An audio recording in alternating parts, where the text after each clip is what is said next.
정말 아름다운 그래프입니다. 이게 얼마나 대단한 건지 한번 살펴보죠.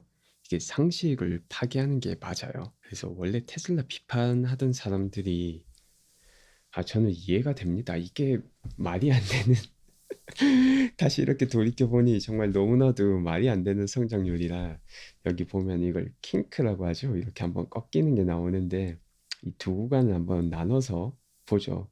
지금 보면은 2013년에서 2017년의 성장이 별거 아닌 것 같지만 이거는 그 착시 효과 때문에 그런 거니까 한번 봐보겠습니다. 2013년에서 2017년 연평균 성장률을 먼저 한번 계산해 보겠습니다. 그러니까 여기서 2017년도 여기까지 계산한다는 말이죠. 이제 얘를 한번 봐보게 되면은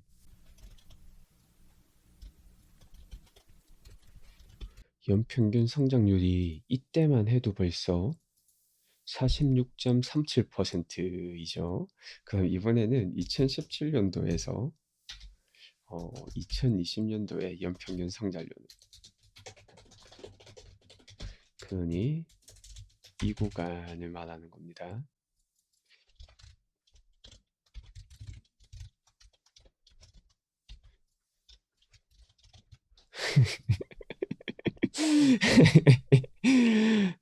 네,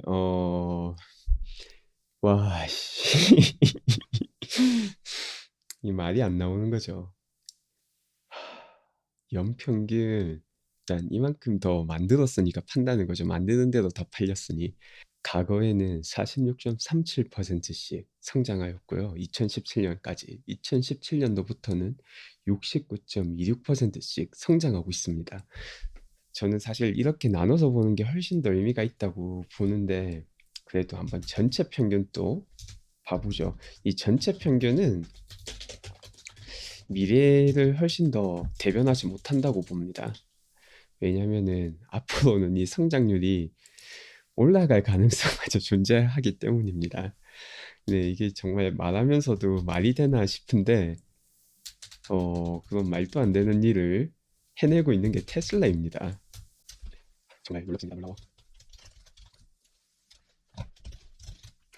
일단 지금까지는 네, 평균적으로 55% 정도의 성장을 보여줬는데 사실 이 수치는 제가 아까 말한 것처럼 더 커질 확률이 높아요.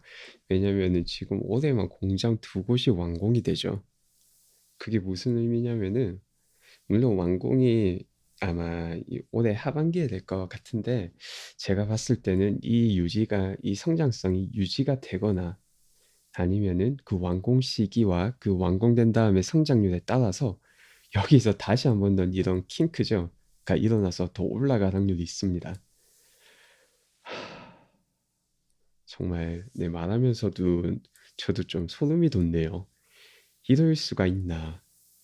바로 이것 때문에 어, 저는 사실 좀 과거에 이 테슬라를 비판하던 사람들이 이해가 돼요, 사실. 예를 들어서 하나 봐볼게요. 아까 제가 찾아놓은 게 있었는데 이걸 보시면은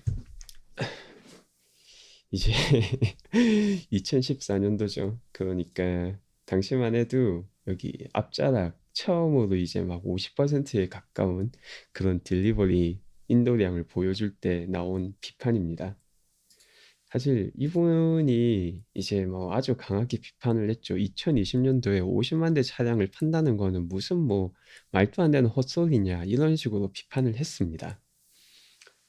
이분은 이제 헤지펀드 매니저시고요.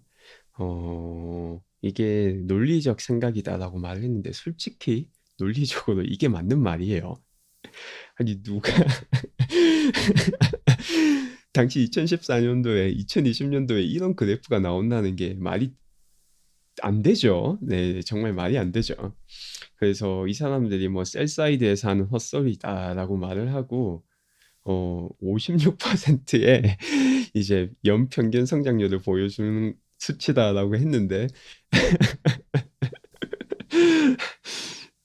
네, 56%가 나와 버렸습니다. 이게 정말 기가 막히고 코가 막힌 노릇이죠. 그리고 하는 말이 이렇게 복잡한 제품을 생산하면서 게다가 3 billion dollars가 넘는 그런 레venue 수준에서 그렇게 성장하는 거는 말이 안 된다라고 비판을 했죠. 네, 이분은 사실 정말 논리적으로 비판을 했는데 이게 테슬라가 얼마나 위대한지를 보여주는 것 같아서 저는 다시 한번 전율이 돋습니다.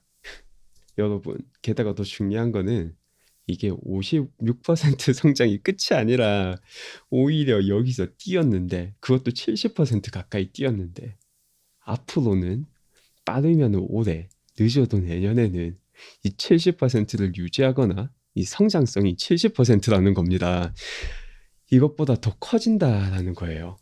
네, 이게 아직도 전율이 안 돋는다. 그러면 이게 어떤 의미인지 제가 조금 더 자세히 보여드리겠습니다. 이제 테슬라에서 발표한 이 3분기 어닝을 잠깐 봐볼게요. 여기서 또 소름 돋는 게 여러 번 말했었지만은 이 오퍼레이팅 익스펜스가 증가하는 추세와 이 자동차 판매가 증가하는 추세가 엄청나게 비율이 맞잖아요. 이 증가를 같이 안 하고 있어요. 그래서 오퍼레이팅 마진이 그것 때문에 9.2%로 뛰었죠. 근데 아까 보셨다시피 차량 인도수는 지금 뭐 70%씩 증가하고 있는데 이 추세라면은 오퍼레이팅 마진이 정말 20%를 이룬다는 게 꿈이 아닙니다. 그렇게 되면은 이 밸류에이션에서 임팩트가 몇 배로 뛰어지게 돼요. 다른 회사 이게 무슨 의미냐면은 만약 정말 나중에 언젠가 테슬라가 20%의 오퍼레이팅 마진을 성공시킨다. 그러면은 상대 기업이랑 뭐 상대 기업이라는 기업이 아직까지는 없지만 상대 기업이 10%만 해도 사실 엄청 높은 수치인데 2년간 똑같은 매출이 일어난다면은 1년간 판 게 상대방이 2년간 판 거랑 똑같은 수치라는 겁니다. 당연히 밸류에이션이 2배가 아니라 훨씬 더 되죠. 왜냐하면 그 2배의 축적이 매년마다 쌓이는 건데 이게 그런 의미입니다, 여러분. 그리고 이 50만 대라는 것도 지금 50만 대가 안 돼서 뭐 약간 걱정하시는 분들이 있어서 이것도 지금 이 50만 대라는 게 상징적인 의미를 둬서 그렇지 제가 전 영상에서도 말을 했었는데 이 51만 대가 사실 훨씬 더 의미가 큽니다. 네, 왜 그런지는 이 표 보면 나오죠. 이거 다 팔렸습니다. 네, 생산량이랑 거의 뭐 차이가 없었고요. 그리고 이제 모델 Y가 되면 새로운 시장이 개척되기 때문에 아 정말 너무 네, 제가 이렇게 평상시랑 좀 다른 포맷으로 영상을 만드는 거는 이 의미가 정말 큰데 제가 좀 잘 전달을 못 해드린 것 같아서 이렇게 영상 편집을 제가 포기하고 보여드리는 겁니다. 그리고 이 딜리버리 그러니까 인도수죠.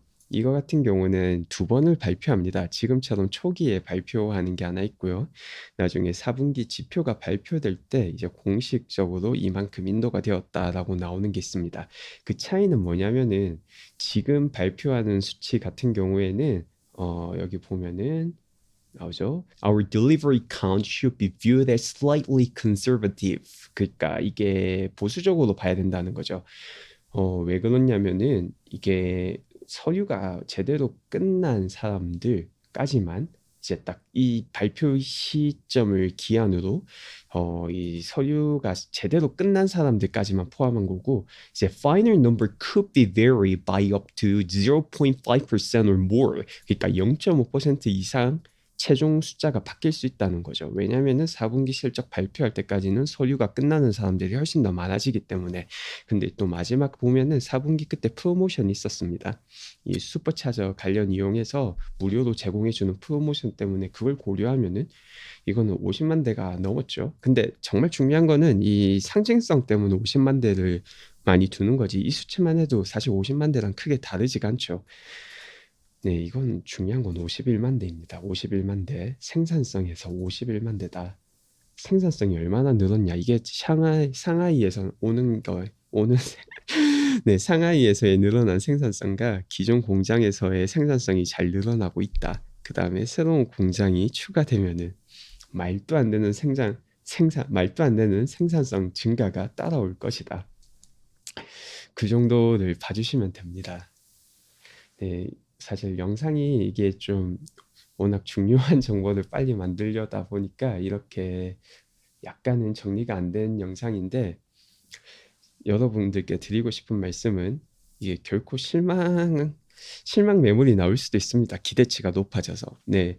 실망 매물이 나올 수도 있지만은 장기적으로 봤을 때 이거는 대박이다. 정말 놀랍다. 일론이라는 사람이 어떻게 이 시점에서 이거를 맞춘다는 거는, 여기는 정말 소름이 돋으셔야 되는 포인트죠. 아니, 나는 내 1년 앞도 못 오겠는데. 무슨 이런 존귀한 자동차 만드는 생산량을 이렇게 예측해서 계속해서 이걸 이뤄나가고 있다는 거는 장기 투자자로서 너무나도 기쁜 소식이라서 이렇게 어, 특별 영상을 만들었습니다. 네, 저는 기본적으로 장기 투자가 답이라고 생각하기 때문에 장기 투자자 모든 분들께 축하드립니다. 대박이었습니다.